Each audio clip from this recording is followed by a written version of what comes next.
DevOps Talks conferences. How's it going today? Yeah, really good. Great. Yeah, fantastic day today. Would you mind introducing yourself? Sure, my name's Dimitri. I'm a director at Message Media Group, and we're one of the sponsors at DevOps Talks this year. Yes, and how's it been as a sponsor here at DevOps Talks? It's been fantastic. It's the first one that I've spent a fair, decent time in amongst the developer community. Okay. And I think it's been great for our organisation to connect with that community and share insights into what we're doing in DevOps, but also share insights into our technology stack and how it can power certain outcomes. That's very cool. I've noticed that your stand seems to always have people around it having conversations. I don't know if it's because of the personnel or whether it's the headphones we're giving away. It could be that too. But we had a lot of great conversations, sharing again insights into what we're about and what we're doing and where we're going. And essentially how we can help the community power great outcomes with the technology stack, obviously. Right, and one of your colleagues gave a talk earlier today as well. Ben Mustafa, yeah. It's actually the first time I've heard Ben speak in such a forum. And I gave him the feedback before. I said, it's been great listening to you talk about our journey and the way we manage DevOps. So it was really good, really good. Yeah. Thoroughly enjoyed it. I enjoyed it as well. And also speaking to a lot of the developers as they came to our stand, all positive. Which is great, and it obviously gives us confidence to reconnect again at the next event. All right, great. Yeah. Well, thank you so much for joining us at the DevOps Talks conference. No, it's been a real pleasure. All right, thank great. you. Thank you. Cheers. Cheers. All right. Well, our next speaker is someone that I've known. Well, for all of my life, because it's me. So yeah, I'm just going to go right into my talk and not belabor an introduction. So what I'm here to talk about today is DevOps Community of Practice. My name is Nathen Harvey. As I've mentioned, I'm the VP of Community Development at Chef. You can find me on Twitter at that Twitter handle, Nathen Harvey. There's a weird thing about me, and it's really entirely about my family. In my family, the rule was this: Mom picks the names, and Dad misspells them. So my name is misspelled, as are all of my siblings, and if you want to know how he misspelled all of their names, just grab me at a break and I'll tell you that. But sometimes I curse him, and sometimes I realize that he was a futurist, a visionary. In the early 70s, he said, you know, one day all of my children are going to need a way to uniquely identify themselves in the world. So I will misspell all of their names. And it's worked out great. We never have problems getting the email addresses or Twitter handles or GitHub accounts that we want. It's awesome. So DevOps Community of Practice, what is this? Well, let's not talk first about community of practice. Let's talk about what's happening in our industry. And what we know that's happening is things are super complex. Things are growing. They're moving faster. We're introducing new technologies, new ways of working all the time. And with all of this complexity and scale, there are so many different things that go into this complexity and scale. First, the number of machines that we have to deal with, right? There was a time where you could, in your head, keep track of all of the servers that you were responsible for managing. That time is long gone. And it's not just because we're older. That's not what we can do anymore. I also remember, and maybe you have this experience as well, but who here remembers going onto IRC and bragging because, hey, I just ran uptime on this server and it's been up for 938 days. I'm the best sysadmin in the world, right? And today, who was paged this morning because you had a container that was running for 938 seconds and no one knew why it was still running, right? Everything is completely changed. The size, the complexity, the speed at which we're moving. But in addition to that, maybe you've worked at a place where the team, the IT team was very small. How many of you work in a shop right now where there are more than 100 people in your IT staff or technology teams? Yeah, how about 500, more than 500? You can just keep your hands up. More than 1,000? That's ridiculous, ridiculous. Take yourself in your head and just go back to the beginning of your career, like your first job in IT, your first job in technology. Was that at a place where there were more than 1,000 people that were in IT? Can you just ask yourself at that time, what could we do with 1,000 people in this group? Your company might not have even had 1,000 people. I know the first company I worked in a tech job certainly did not. I couldn't fathom what we would do with 1,000 people. In fact, my younger self, and maybe your younger selves, and maybe there are some of you in this room who might say this right now, you have over 1,000 people, why can't you do whatever the hell you want? You can get all of that done. But of course we know that's not true. Everything is so complex. But with this complexity also comes this tremendous pressure to move faster. We have to move faster. We get this pressure from the business. We get this pressure from our customers. We're never moving fast enough. So we combine complexity. We have all of this pressure for speed. And at the end of the day, what do our customers want? Our customers want something very simple. They want to pick up their phone, push a button, have a car come pick them up, take them wherever they want to go. And maybe you're not building a ride-sharing service, but whatever it is that you're building for your customer, this is the experience that they want. They want something that's quick, easy, painless, and on top of all of that, gets updated on a regular basis. How many of you right now, just a quick show of hands, have an application that's running on your phone that's been on your phone, like that application has been on your phone for more than 18 months? Like you've had that same application running. Okay, keep your hands up for a second. How many of you read the release notes for the last update from that application? None of you. None of you. And if you went and compared that application that you have now versus what it was 18 months ago, it would be a different application. It would be a different experience. But you didn't have to get trained on the new interface. Things just came out on a regular basis. They came out sometimes without your even knowing. Your application or your phone is probably auto-updating those things. This is the experience that our customers want. And it doesn't matter if you're in banking, if you're in healthcare, if you're in the Ministry of Defense. This is what we want. This is what all of our customers have become expected. They're accustomed to. This is how we need to deliver software. This is how we need to deliver those experiences to our customers. And so at the end of the day, this means that our role in IT organization's role has completely changed. Completely changed. It used to be that IT was a back office function. We were a service provider to the business. Today, regardless of which business you're in, IT has a much more important role. We are actually driving the business. We are driving those customer experiences. And we have to recognize that, and DevOps, in my mind, is a recognition of that. We have to become closer to our customers and understand what they need. And it all becomes about those customers. We truly have to become a partner with the rest of the business. IT, infrastructure, finance, HR, we're all working together towards a given customer outcome. And it's no longer like, look, I came up as a sysadmin. I am a proud system administrator. And there was a time when I felt my job was to rack and stack servers. I'd go into the data center, I'd throw them into the rack, I'd power them up, maybe install an operating system. That's my job. How many servers can I rack and stack? Maybe you're a software engineer. How many lines of code did you write? These things don't matter. What matters is the outcomes that we're driving for our customers, the outcomes that we're driving for our business. So how does that look organizationally? Many of you work in large organizations, organizations that have multiple customers or multiple lines of business. Well, over time, what we've done in IT is we've said, look, IT is a service to the business. So what we're going to do is we're going to create shared resources, shared groups that serve different lines of business across everything. And there's a real challenge with this because let's say, for example, that you're in application development or you're in infrastructure services. You now have 6, 8, 12 different customers, one for each line of business. And how do you prioritize the work? How do you make trade-offs about which work do you do, and how do you get that work done for each of those lines of business? This becomes a real challenge for us. And so this idea of IT's customer is the business, I think that's a ridiculous idea. Your customer is not the business. Your customer is the customer of your business. And we need to understand who that customer is and what they're after.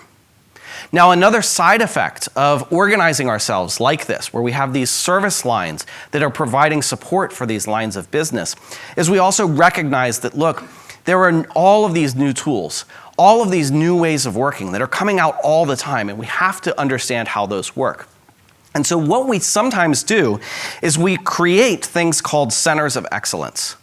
Just a quick show of hands, how many of you have a center of excellence or multiple centers of excellence in your organization? And how many of you are in the center of excellence? Who are part of the center of excellence? All right. Don't the rest of you feel bad? That dude's the only one that's excellent in this room. He's in the center of excellence. Not only is he excellent, but he's in the center of excellence. And the rest of us, like, we are in the pond of mediocrity. That's where we live. And what we need to do is we need to go and we need to talk to him. He has so much wisdom. I'm sorry to pick on you. I'm not sorry. I'm sorry if it makes you feel uncomfortable, but I'm not going to stop. Like he's right there in the center. He's up on the pedestal. He knows what's going on. And he and his cohort in this center of excellence, they sit down and they figure out, what does it mean to be excellent? And that sometimes means new processes, new ways of using tools. And then they come up with these excellent plans and they gift them to the rest of us. And they send those ideas out to us. And what happens? Either we try to do what they asked us to do, and it kind of falls apart. It doesn't really work. Why? Because he's not really doing the work. He's just coming up with the plans and thinking about things. He's not on the ground doing the work, where that center of excellence isn't there. So we get frustrated. They don't work. And then they get frustrated at us. Like, if you folks in the pond of mediocrity would just do what we told you, everything would be more excellent. And the minute you start doing that, maybe you'll get invited into our center of excellence. But for now, you're staying in that pond. No good. So I don't know if it's clear yet or not. I think centers of excellence are a terrible idea. I'll tell you later how we can fix that, though. But let's go back to this sort of structured, almost like a layer cake approach to IT. We have this layer cake here. So what happens? The line of business comes to us and says, hey, do these things. And they're not our only customer. So we don't know how to prioritize that work. And so what does the business do? The business says, fine, you're a shitty service provider. So what I'm going to do is I'm going to use less and less of you. And so the business pushes down. They maybe start hiring some of their own application developers, maybe some of their own infrastructure people. Maybe they start using software as a service. They go outside of IT to get the work done. And you know what? It's awesome because they're now delivering to their customers. They're driving the customer and business outcomes that they were after. Some of those lines of business get really smart. They say, forget IT. I'm just going to the cloud. I can plop down a credit card and I can own my destiny. I can own the entirety of my customer experience.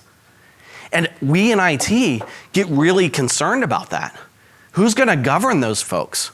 Like, what does the business know about running IT? And we come up with terms like shadow IT. Shadow IT, it's dark, it happens in the shadows, it's certainly not part of the center of excellence, and they don't know what they're doing. So how are we going to solve that? Well, one of the ways that we do this is we, as the service provider, we in IT, we need to start thinking like the business. We need to start organizing into release teams or organizing straight with the lines of business. And in fact, yesterday, Dave and Richard from Westpac talked about exactly how they're doing this. They've organized their teams into these release trains or different guilds or what have you that will go and work with that line of business and own that experience for the customer. But from a technology perspective, there's a problem with this. Look, our centers of excellence, which I think we should destroy, the one thing that's good about them is the center of excellence could come together and figure out what are the best practices around using Kubernetes? What are the best practices around using automation? And when we break up our IT teams and start focusing them exclusively on the lines of business, what we lose is a lot of that cross-communication and that knowledge sharing that happens within a particular function within IT. And so how do we solve for that? What we need to do is this thing that I call communities of practice. We need to create time and space for communities of practice to come together. And let me talk a little bit about how that works. We need to, as leaders in our organization or as practitioners that are in these communities of practice, we need to figure out a way that I can talk to other infrastructure automation engineers or other system administrators or other application developers and figure out what are you doing in your line of business that's working well? What are you doing that's not working so well? What can we learn from one another? Are there practices that we can start to share? And so the way of community of practice works, first, it is a community of practice. It is people that are out there practicing, doing the work. So we allow those people and encourage those people time to come together. And when I say those people, I mean us. It's us. We're the ones doing the work. We need to get together with each other and share the practices that we're creating, share the knowledge, share the failures that we're having and learning from one another. So these communities of practice, they may exist in Slack channels. They may exist at conferences. They may exist at lunch and learns that you host within your office. But the point is that it's the people that are doing the work that get together and share their information with one another. And then these communities of practice, we tear down the center of excellence. Instead of all of this excellence emanating from the tower up above where all of those excellent people sit down to us down here in the pond of mediocrity. No, instead, we can all work together on a continuous practice or on some sort of practice. Maybe it's a community of practice that's around a particular language, like here's our Go community of practice. Maybe it's a community of practice around a practice. We need to do better security. Here's a community of practice around security. And each one of us as individuals, we can belong to multiple communities. We can identify with and work together with multiple communities. The other thing that's so important about a community of practice is that it is inclusive. How do you get into the center of excellence? First, you have to be excellent. Second, you have to be invited, right? So someone has to recognize that you are excellent and you should come in. That's not how it works with a community of practice. A community of practice, by definition, is open and inclusive of everyone. We welcome everyone into this community of practice. You are a Java developer and there's a community of practice around Go and you're interested in Go, come to the Go community of practice. Maybe you don't have the best ideas or the best knowledge about Go, but there are probably practices and ideas that happened in Java that maybe we can learn something in the Go language. Sorry, that was a ridiculous idea. I know. No, but seriously, we can learn things from other organizations, from people that have less experience than us in a given technology. They bring new ideas, new ways of thinking about things. And this, to me, is sort of the heart of DevOps. How do we come together and build communities of practice? My job at Chef is VP of Community Development. That means I go out into the world and I help people use Chef, I help them understand how to use our technologies, but most importantly, I help them collaborate with us on what do the technologies that we're building look like, what are the practices that we use across the industry. And I also love to go into large organizations and say, look what happens in open source. In the open source software world, there are people across the world who are helping one another, contributing code to one another, ideas, sharing knowledge, and they aren't paying one another. That happens because they care. It happens because they identify with that community. They identify with that technology. How can we build those same things inside the four walls of your organization? Regardless of the size of your organization, how do we build communities of practice inside your organization? How do we help our employees, our coworkers, become so engaged in the work that we're doing that they start to identify, I'm not just who I am a chef because I work at a place called Chef. I identify as a chef. How many of you identify as a Westpac or a Westpacian? I don't know what the right word would be for that, right? But think about that. I'm an ANZ, I don't know, however that works, right? But this to me, this is what DevOps is about. I give a shit about my work. I really care about my customers. I identify with the work that I do. In order for us to get there, though, we have to remember that the technologies that we use are awesome, but the technology is, in and of itself, not enough. To truly change our organizations, we have to look at technology and we have to look at culture. And in fact, what we find is that the culture that you have within your organization reinforces and amplifies the technology choices that you make, in the exact same way that the technology choices you make reinforce and amplify the culture that you will have. So we cannot separate culture from technology. If you have a bad culture, the way to change that is not to talk about it. The way to change your culture is to go and do things.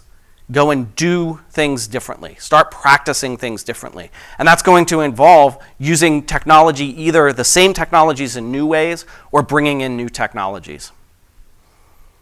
If you have bad technologies, if you are frustrated because you can't move fast enough, you can't serve your customers, you're going to change both your culture and your technology. You're going to bring in new tools. But you're also going to stay focused on the customer.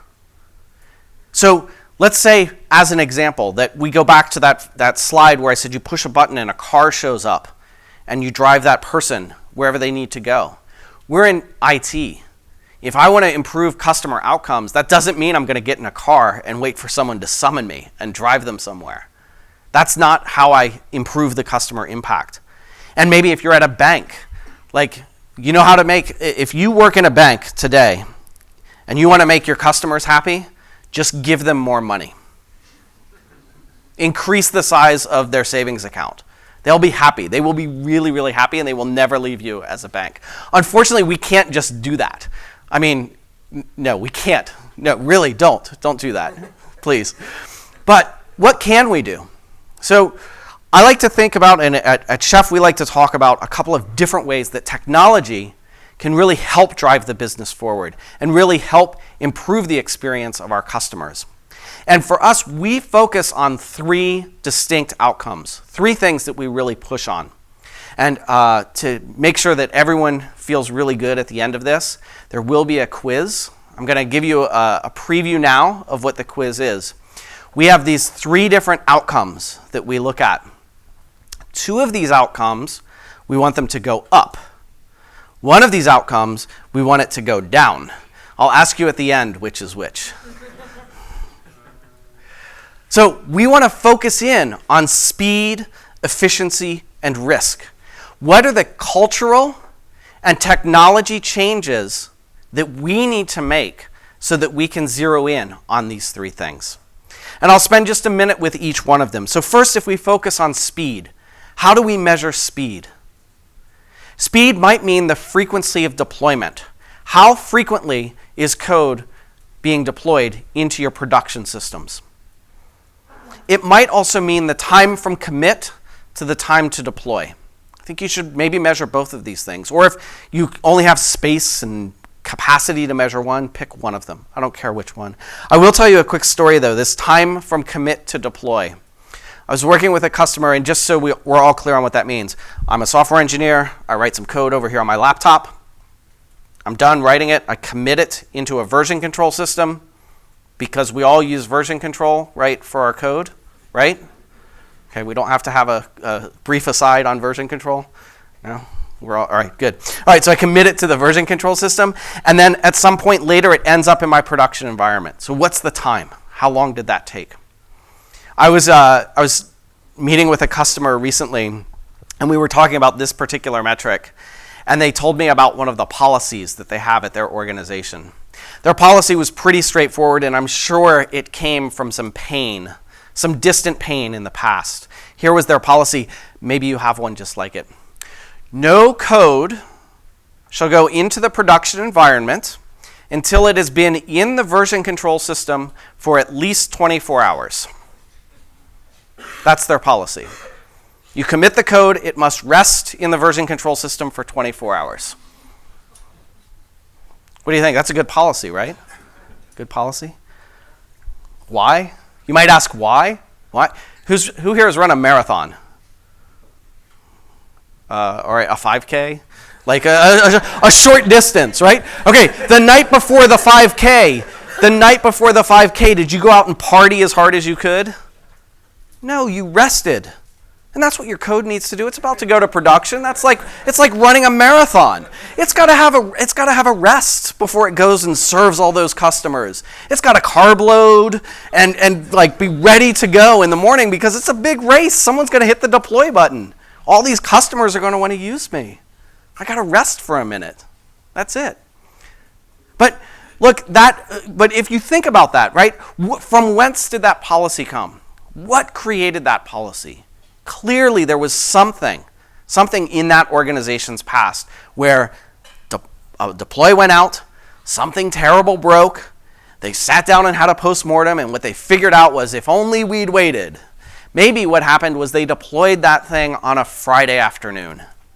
And so early Saturday morning or late Friday night, they got interrupted in it and they were drunk. So it took them longer to recover from that. But there are many security people who know systems are secure because I secured them, because they secured them by hand. We need to get out of that mentality. We need to bring automation. We need to bring that into the practice of securing our systems. We do need to bring security into our development processes. So when we focus on risk, what do we look at? The two things that we look at are compliance testing coverage. So how are you testing for compliance? Are you testing for compliance to your security policies? Are you testing for compliance that your auditors care about? And actually, the other thing that I might argue that you should look at is how frequently are you running those audits? How frequently are you testing those things? And then the other one is our time to deploying a remediation. So something's broken, we've recognized that there's a new CVE. How long does it take us to get that CVE remediated in production? We see that we're not following a policy. How long does it take us to remediate that policy? Or there's a failure in production. How long does it take us to resolve that? Right? And I think that, how many of you have been audited before? Like had an auditor come in to look at your systems? Yeah. How many of you love that time? Yeah. All right. A couple of you must be auditors. That's cool. Yeah. So I have the same feeling. Like I automated all my systems. I could build up, tear down, deploy code at the click of a button or the call of an API. It was fully automated. And then my manager came in and said, next week the auditor's coming in. I'm like, well, what's going to happen there? They're going to come in with a PDF or an Excel spreadsheet, and it's going to have a bunch of rules, and you're going to sit down with them and make sure that all of our infrastructure follows their rules. And it was in that audit that I learned the number one rule of auditing. Get the auditor out of the building as fast as possible. That's it. Get them out. Also, don't let them go to the south quadrant of the building. There's nothing for them to see there. It's fine. The good thing was the auditor came in, we passed the audit. The other good thing was that auditor wasn't going to be back for another quarter or another 6 months. The bad thing was it was a week of me arguing and discussing and debating with the auditor in which I didn't get any work done.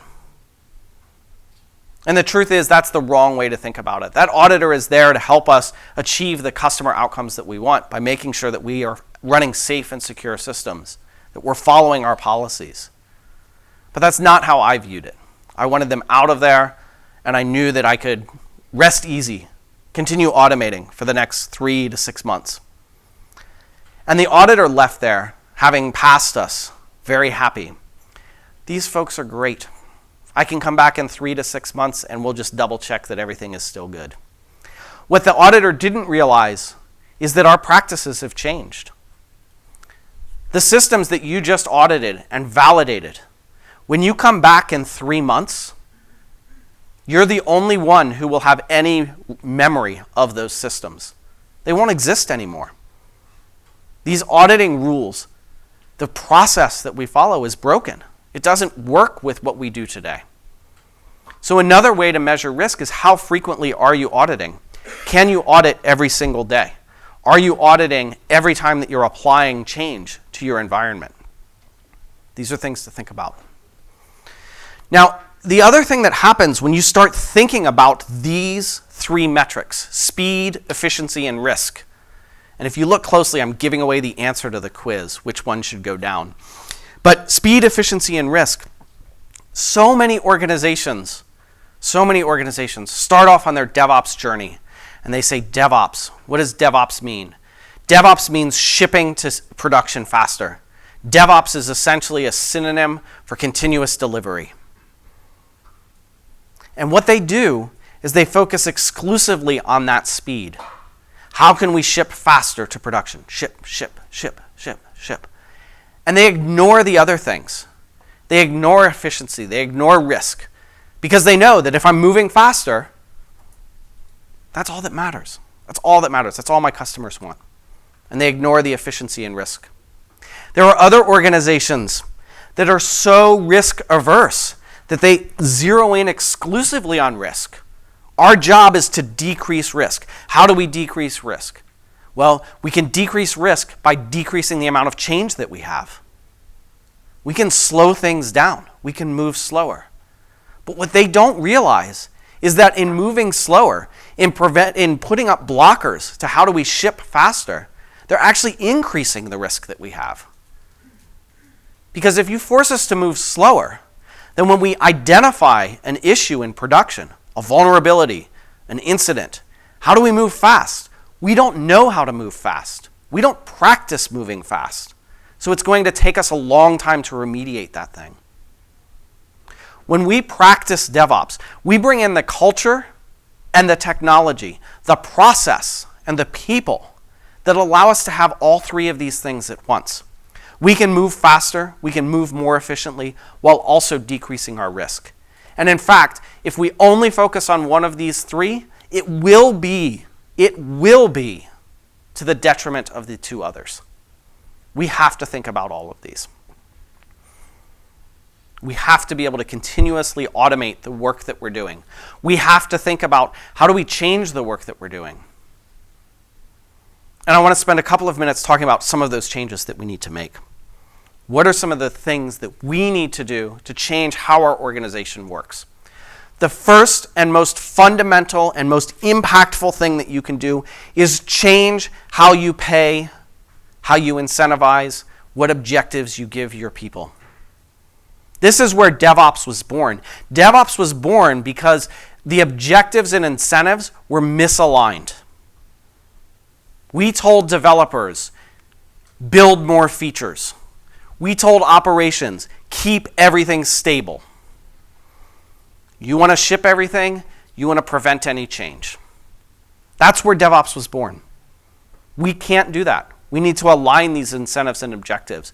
We need to figure out that shipping things and keeping them stable together are what are going to serve our customers. And sometimes when we said that, people misheard the message.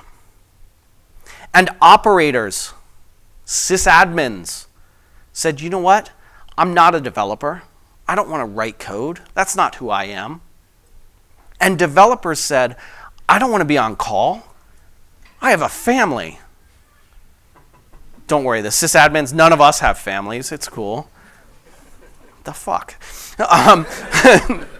Look, so what we did was we had these terrible incentives and objectives. And some people heard this message and said, all right, all of you developers also now need to become operators. And all of you operators also now need to become developers. To that I say bullshit.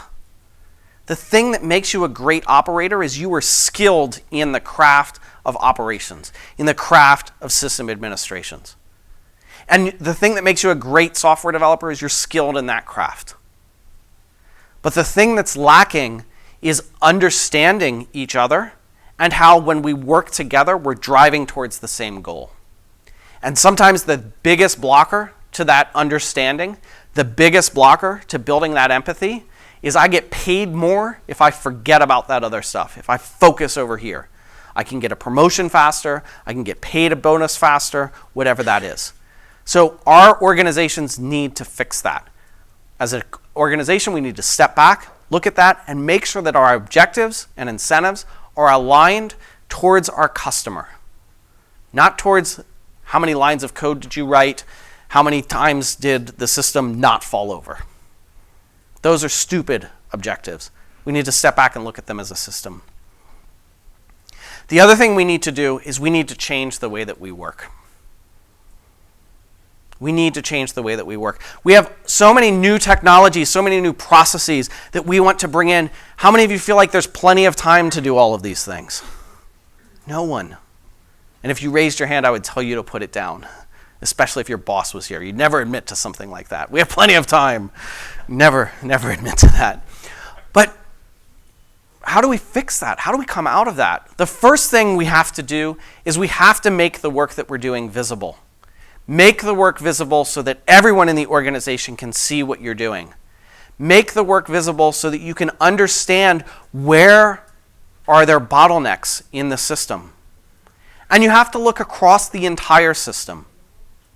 Make the work visible, reduce the work in progress. Figure out what it means to help one another. Figure out what it means to pull the andon cord. How do we stop work? We stop work when the work in progress hits the limit. Then let's pour more resources there to break that bottleneck. That's what we have to do. The next thing that we have to do, and this is near and dear to my heart because I fail all the time. Failure is an opportunity to learn, and we have to treat it as such.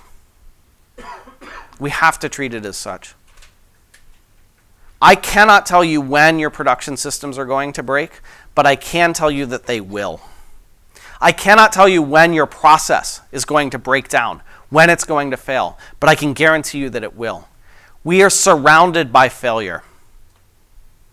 Every time something fails, we have to take a minute to look at that failure and figure out what can we learn from that failure. I definitely encourage you to look after the works of John Allspaw and the team that he's working with right now. If you want one thing to read, go to stella.report. Go read the Stella report. It talks a lot about how we as humans respond to failures in systems. It's stella.report, no .com or .org. It's a 40-minute read if you go really slow. Sorry, I don't know how fast you read. You'll read it in a day or less. I'll give you that, a day or less. We have to truly treat failure as an opportunity to learn. One of the best ways for us to bring security into our conversations, for us to help the business with this, is we have to have better postmortems that we open up to everyone. We open up our postmortems to everyone in the organization, and we ask the important questions. The important questions do not start with who's to blame. That's not a question that we ask. How could we have detected this sooner? How could we have recovered from this faster? What things did we do that prevented this from being way worse than it could have? Improve your postmortems and open them up more publicly. And by more publicly, I mean at a minimum, you invite everyone in your company to your postmortems. How many of you do that today? Yeah, that's scary. That's a ridiculous idea. Trust me, do it.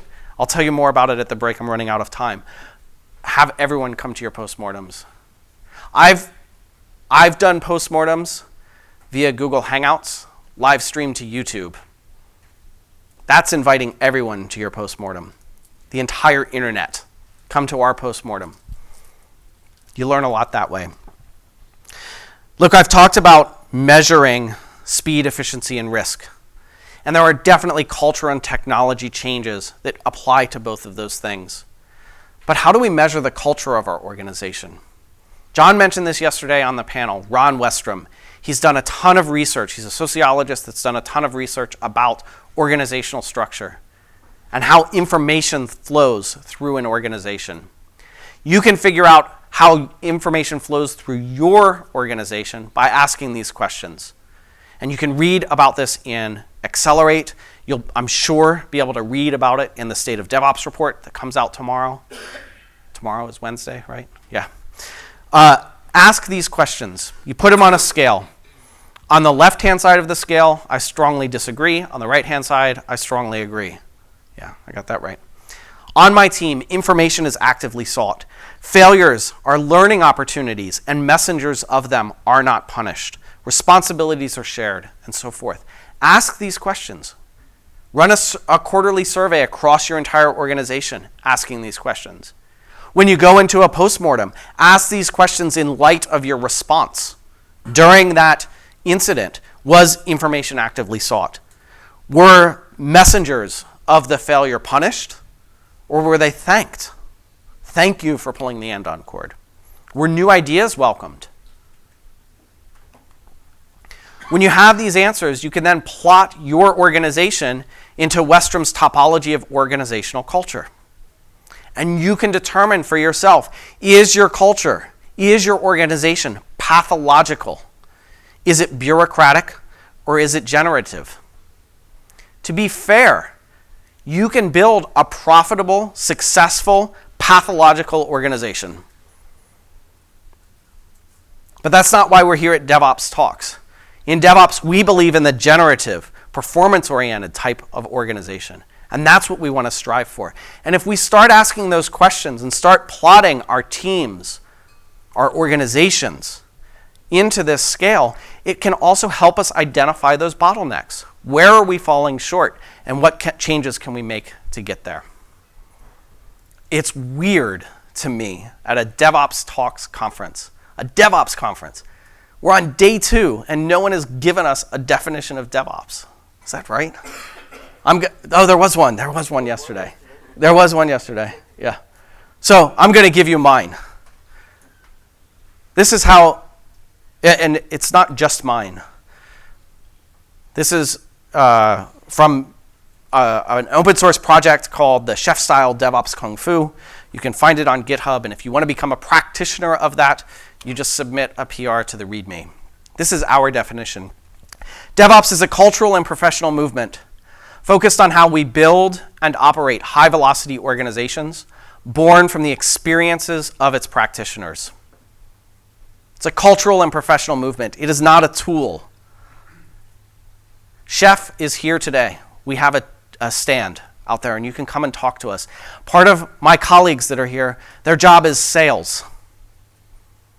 But you cannot go to Paul Took and say, Paul, you work at Chef. I would like to buy 52 units of DevOps, please. We're going to transform. What's that? Version 2. Yeah, thanks, Igor. Thanks for keeping me honest. Yes. That's not how it works. You will use tools on your journey. You will change the technology that you use. Maybe Chef will be a part of that, maybe not. But DevOps is a cultural and professional movement focused on how we build and operate high-velocity organizations. Build, operate, DevOps. But frankly, it's not enough. You don't build a high-velocity organization by focusing in on 2 departments, Dev and Ops. It's the entire organization that has to get on board. And sometimes that means we have side effects. We say DevOps isn't enough. It has to be DevSecOps, or it has to be DevSecQAOps, or we have to include finance, so it's DevSecFinQAOps, and we have to include HR because teams, and it just gets ridiculous. At the end of the day, though, it doesn't matter what you call it. Find a banner to get behind and build a high-velocity organization. Also, maybe the organization you're working in should not be a high-velocity organization. In which case, don't adopt DevOps, please. Don't just try to move faster. We were talking last night at dinner. You don't build a naval ship iteratively.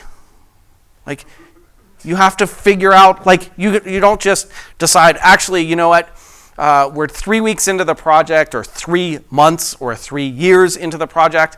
What we decided, we don't need a carrier, we need a destroyer. So let's just switch it, and let's fix it now. Like, that's not how it works. That's not a thing that you do with high velocity. It's okay. But if you're trying to build a high-velocity organization, adopt DevOps. And then the last thing is the most important thing for me. It's born from the experiences of its practitioners. There is no one true way to DevOps. There is no destination with DevOps. It is a journey, and it's born from what you do. And the way that Westpac does DevOps is not the same way that ANZ does DevOps. It's not the same way that Facebook does DevOps. It's born from the experiences of its practitioners. The people that are doing the work are the ones that are driving where this is going. I'll close with this. Your company needs you more than ever. Your organization is on this journey to better serve their customers, on this DevOps journey. We need you to drive that journey. But we need the most ambitious version of you.